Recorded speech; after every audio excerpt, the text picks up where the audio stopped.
শুভ দুপুর বন্ধুরা।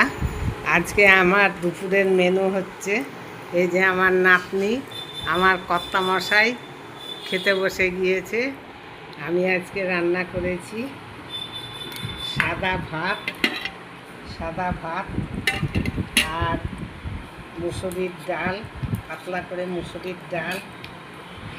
আর এইখানটায় করেছি নিম বেগুনটা আগে বলা দরকার ছিল, আমার ভুল হয়ে গিয়েছে। নিম বেগুন, মুসুরির ডাল, তার সঙ্গে হচ্ছে খাস্তা মুসুরির ডালের পেঁয়াজ দিয়ে বড়া ভাজা, ট্যাংরা মাছের চচ্চড়ি।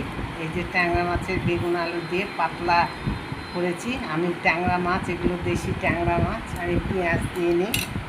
আর সঙ্গে আছে চিকেন, কষা করে চিকেন রান্না করেছি। আর মুখরোচক জিনিস আছে আমের আচার, এটা আমি ঘরেই বানিয়েছি।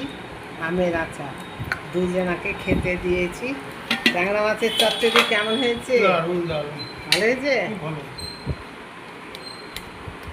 সঙ্গে আছে গন্ধরাজ লেবু, আমার এক বান্ধবীর বাড়ি থেকে এই গাছটা আমি দিয়েছিলাম, ওর গাছে লেবু হয়েছে, ও আবার পাঠিয়ে দিয়েছে আমাকে।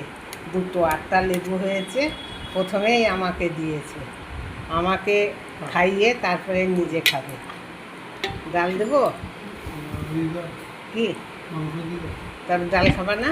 ও আচ্ছা, চিকেন বলো, চিকেন দাও। এটা হচ্ছে আমার দুপুরের মেনু।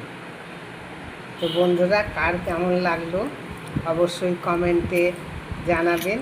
যা গরম পড়েছে, মানে সাংঘাতিক, খুব সাবধানে থাকবেন, গরমে টেকা যাচ্ছে না। ভালো থাকবেন, সুস্থ থাকবেন।